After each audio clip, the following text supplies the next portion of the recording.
So guys, इस साल हमें ऑलमोस्ट यही लगा था कि मार्वल स्टूडियोज की तरफ से हमें कुछ भी देखने को नहीं मिलेगा और ये साल हमारा सूखा सूखा ही बीतेगा। लेकिन फाइनली कुछ उम्मीद की किरण जगाई है मार्वल स्टूडियोज के वांडा विजन के डिज्नी प्लस सीरीज के ट्रेलर ने, जहां पर हमें वांडा अपने हिसाब से रियलिटी को ऑल्टर करते हुए दिख रही है, जो आज तक हमने किसी भी एमसीयू कैरेक्टर्स को अपने दम पर करते हुए नहीं देखा है। साथ ही साथ उसके पावर्स कुछ ऐसे सवाल खड़ा कर रहे हैं जिसका जवाब शायद हमें सीरीज के आने के बाद ही पता चल पाएगा। सीधी सी बात है, मार्वल सिनेमैटिक यूनिवर्स के अंदर वांडा सबसे ताकतवर बीइंग्स में से एक साबित हो सकती है, बट सवाल उठता है कि सबसे ताकतवर मतलब कितनी ताकतवर। अब भाई ऑब्वियसली हमारे पास कोई तराजू या बटखरा तो है नहीं जिससे हम किसी की पावर्स को सही सही नाप पाए, पर हाँ हम किसी के पावर्स का अंदाजा उसके इस्तेमाल से जरूर लगा सकते हैं। और आज की वीडियो में हम कुछ ऐसा ही करने वाले हैं, जहां पर मार्वल सिनेमैटिक यूनिवर्स और कॉमिक बुक के कुछ इंसिडेंट्स का एग्जांपल लेकर हम पता करने की कोशिश करेंगे कि आखिर कितनी ताकतवर है Wanda Maximoff AKA Scarlet Witch. Hey guys, मेरा नाम है पंकज सागर और आपका स्वागत है गेमों को हिंदी के एक और फ्रेश वीडियो में। Now without wasting any more time, let's get started. तो भाई अभी कोई भले माने या ना माने, बट मार्वल के कर्ता धर्ता और इसके चीफ केविन फाइगी ये बात मान चुके हैं कि वांडा मैक्सिमॉफ ही सबसे स्ट्रॉन्गेस्ट एवेंजर है। जहां पर हमने उसकी जितनी भी पावर्स एंड एबिलिटीज अब तक मार्वल सिनेमैटिक यूनिवर्स के अंदर वांडा विजन सीरीज से पहले देखी है, वो कॉमिक्स के हिसाब से वांडा की एंट्री लेवल पावर्स भरी ही थी, पर फिर भी उसने इसी चीज से क्या क्या कमाल किए हैं, चलिए इस पर एक नजर डालते हैं। वैसे तो हमें वांडा अपने भाई पिएत्रो के साथ 2014 के captain America and the winter soldier की पोस्ट क्रेडिट सीन में दिखी थी, लेकिन इसके पावर्स का फुल पोटेंशियल हमें जानने को मिला एज ऑफ अल्ट्रॉन मूवी में, जहां पर इसने अपनी माइंड मैनिपुलेशन की मदद से क्या क्या किया। स्टीव को सपने में पैगी से मिलवा दिया, नताशा को रेड रूम दिखा दिया, थॉर को इन्फिनिटी स्टोन्स के साथ साथ विजन का भी विजन दिलवा दिया और साथ ही साथ टोनी को 2015 में ही एंड गेम दिखा दिया। लेकिन सबसे बड़ा बवाल हल्क के साथ किया। यही कारण है कि इसकी ये पावर कितनी ज्यादा काम की है आप समझ ही सकते हैं। आगे जब उसका भाई एज ऑफ अल्ट्रॉन मूवी में मरता है तो वहीं पर एक हिसाब से हमें उसके पावर्स का अंदाजा हो गया था, जहां पर वो अपना आपा खो देती है और उसके पास पहुंचने वाले सारे के सारे अल्ट्रॉन के रोबोट आर्मी को डिसइंटीग्रेट करके धूल बना देती है। लेकिन उसकी असल पावर्स ग्रो हुई 2016 की सिविल वॉर तक, जहां पर उसके लिए उसके पावर्स को कंट्रोल करना ही मुश्किल हो गया और इसीलिए सिविल वॉर के डिस्प्यूट को एक हिसाब से ट्रिगर कर दिया।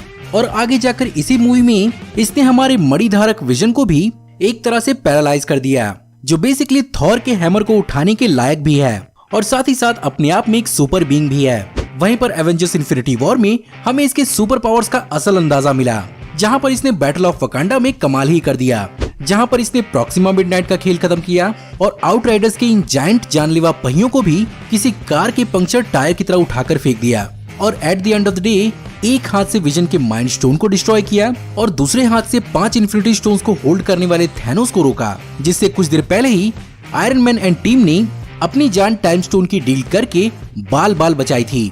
और एंड गेम कैसे भूल सकते हैं आप, अनडस्ट होने के बाद उसने 2014 के थैनोस की क्या हालत की थी, जहां पर उसने उसे लगभग बिस्लरी की बोतल की तरह क्रश ही कर दिया था और बहुत ही मजबूरी में थैनोस को अपनी शिप से बैटलफील्ड पर हमला करवाना पड़ा ताकि वो अपनी जान वांडा से बचा पाए। ऑफ कोर्स ये सारी की सारी चीजें बहुत ही ज्यादा इम्प्रेसिव हैं, लेकिन कॉमिक बुक्स में तो कई बार कमाल ही हो चुका है, तो चलिए वो भी देख लेते हैं। अगर बात करें कॉमिक्स की, तो कॉमिक्स में हमें वांडा गॉड लेवल पावर्स को विल्ड करते हुए दिख चुकी है। कैसे, अभी समझाता हूँ। वेल, शुरुआत में मार्वल कॉमिक्स के अंदर हमें वांडा एक म्यूटेंट के रूप में दिखी थी, जहां पर इसके इनिशियल पावर्स प्रोबेबिलिटी मैनिपुलेशन थी और ये इसी की मदद से किसी भी तरह के हमले को अपने ऊपर होने से पहले ही अपने हेक्स बोल्ट्स की मदद से डिफ्लेक्ट कर सकती थी। और इसी पर्टिकुलर एबिलिटी का एक वर्जन हमें मार्वल सिनेमैटिक यूनिवर्स के अंदर अब तक देखने को मिला है। बाद में कॉमिक बुक में इसकी पावर्स बढ़कर एनर्जी मैनिपुलेशन बनी और वहीं हमें आगे पता चला कि इसके अंदर एक केओस एनर्जी है जो उसे आर्क डीमन शितौन से उसके बर्थ के दौरान मिलती है। आगे जाकर वो इस केओस एनर्जी को संभालने की क्षमता एगाथा हार्कनेस से सीखती है, जो मार्वल कॉमिक्स के अंदर एक ट्रू विच है। और यहीं से वांडा मैक्सिमॉफ की सॉर्सरी की भी शुरुआत होती है और वो इस केओस मैजिक को हैंडल करने में इतनी ज्यादा माहिर हो जाती है कि डॉक्टर स्ट्रेंज को भी डर लगने लगता है, जिसके कारण प्रोफेसर चार्ल्स जेवियर की हेल्प से डॉक्टर स्ट्रेंज ने आई ऑफ एगामोटो की मदद से वांडा मैक्सिमॉफ का दिमाग शट डाउन भी किया है, लेकिन वो ये ज्यादा समय तक कर नहीं पाए। इसके साथ साथ कॉमिक में वो भी हुआ जो मूवीज में हुआ है। विजन और वांडा एक साथ आए, जहां पर वांडा ने केओस मैजिक के थ्रू अपने 2 बच्चों को जन्म दिया, जो कि थे टॉमी और बिली। लेकिन बेसिकली आगे पता चलता है कि ये किया धारा मेफिस्टो का था, जहाँ पर उसने अपनी पावर से इन बच्चों को उत्पन्न किया था और बाद में वो इन बच्चों को खत्म भी कर देता है। वहीं पर वांडा की टीचर एगाथा हार्कनेस उसके दिमाग से इन बच्चों का ख्याल निकाल देती है, जिसके बाद से सब कुछ लगभग नॉर्मल ही चलता है। लेकिन वॉस्प उसे उसके बच्चों के बारे में याद दिला देती है और यहीं से सारे के सारे वक्त, हालात और जज्बात उलट जाते हैं। ओ भाई, मारो मुझे, मारो मुझे, मारो। जहाँ पर वांडा मैक्सिमॉफ पूरी तरह से बदल जाती है और बहुत ही ताकतवर बन जाती है और वो शुरुआत एवेंजर्स डिसअसेंबल्ड में एवेंजर्स को तोड़ने और उन्हें मारने से करती है, वो भी सिर्फ और सिर्फ अपनी सोच के दम पर। जहाँ पर सबका ध्यान जब वांडा पर जाता है, तब डॉक्टर स्ट्रेंज समझाते हैं कि उसे अपने बच्चों का दुख है और जब एवेंजर्स उसे खतरा मानकर उसे निपटाने का प्लान बनाते हैं, तो वो हाउस ऑफ एम की स्टोरी लाइन में पूरी की पूरी रियलिटी को ही बदल देती है, जहाँ पर वो एक्समैन की म्यूटेंट की माइनॉरिटी पॉपुलेशन को पूरी दुनिया की डोमिनेंट पॉपुलेशन बना देती है, बस सिर्फ और सिर्फ अपनी सोच के दम पर। और जब जाकर उसे रियलिटी फेस कराया जाता है, तब वो इसे फिर से चेंज भी कर देती है, सिर्फ और सिर्फ 3 वर्ड्स कह के, नो मोर म्यूटेंट्स।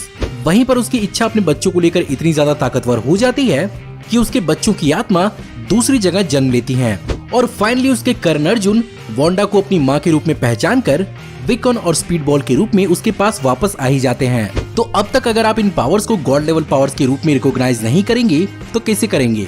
कृपा बरसाने वालों को और योर द लव चार्जर गाने वालों को, कम ऑन। स्कारलेट विच ने अपनी शेयर इमेजिनेशन से अपने बच्चों को उत्पन्न किया है, साथ ही साथ वो मरे हुए वंडर मैन को भी अपनी ताकत से जिंदा कर चुकी है, प्रोफेसर चार्ल्स जेवियर के पैरों को ठीक कर चुकी है, डार्क फीनिक्स को होप समर्स की मदद से हरा चुकी है, Avengers versus X Men story line के दौरान नीमोर और बाकी के एटलांटियंस को भी डिफीट कर चुकी है और धरती की सॉर्सरर सुप्रीम की एक कड़ी दावेदार रह चुकी है। बस उसकी मेंटल इंस्टेबिलिटी के कारण एगमोटो उसे नहीं चुनते हैं। लेकिन अगर स्कारलेट विच के पास इतनी सारी ही ताकतें हैं, तो उसे मार्वल सिनेमैटिक यूनिवर्स के अंदर क्या हो गया? I mean, इन पावर्स के हिसाब से तो उसे थैनोस से अकेला ही निपट लेना चाहिए था। चलिए इस बारे में भी बात करते हैं। एक बात यहाँ पर आपको समझने की जरूरत है, वांडा अपने पावर्स के साथ पैदा नहीं हुई थी, वो बेसिकली उसे हम ऑडियंस की तरह आज तक समझ ही रही है, compare to her comic book counterpart. यही कारण है कि इतनी ताकतवर होने के बावजूद भी उसका खुद पर कोई कंट्रोल नहीं है, क्योंकि अगर ऐसा होता तो वो विजन को कॉर्वस ग्लेस और प्रॉक्सिमा मिडनाइट से खुद के दम पर बचा लेती। ऊपर से एज ऑफ अल्ट्रॉन में उसके भाई की डेथ और इन्फिनिटी वॉर में विजन की डेथ ने उसे पूरी तरह से तोड़ के रख दिया, जिसके बाद से उसका जो गुस्सा सामने आया वो हमें एंड गेम में दिखा। और ये बेसिकली मार्वल स्टूडियोज की एक बहुत ही क्लेवर स्ट्रेटजी है, जहाँ पर वांडा अपनी रियलिटी वॉर्पिंग एबिलिटी को विजन के ग्रीफ में टेस्ट करना शुरू करेगी और हमें मिलेगा Wanda vision TV series. Obviously ये शो बहुत हद तक हाउस ऑफ एम की स्टोरी लाइन पर बेस होगा, जहाँ पर ये उस कहानी की तरह एक ग्लोबल स्केल पर तो बेस्ड नहीं है, पर बावजूद इसके वांडा हमें एक छोटे से हिस्से पर अपना कब्जा जमाए हुए दिख रही है और उसका इस जगह के लुक और फील पर पूरा कमांड है।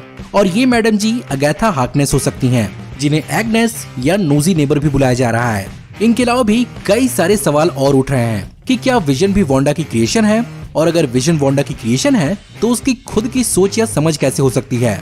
क्या वांडा ने यहाँ पर विजन को पूरी तरह से रिजरेक्ट किया है, जैसा उसने कॉमिक्स में कई लोगों के साथ किया है? अगर उसे रिजरेक्ट किया ही है तो उसके माथे का वो सोल स्टोन कैसे वापस आ गया?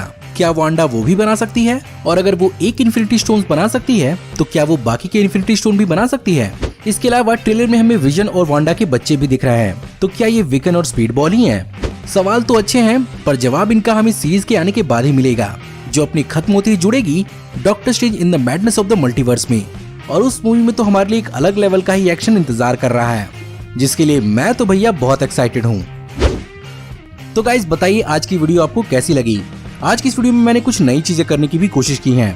साथ ही साथ मार्वल की वीडियो बनाए हुए मुझे कई दिन हो गए थे, तो वांडा विजन सीरीज पर बेस्ड वीडियो बनाने से अच्छा क्या हो सकता था।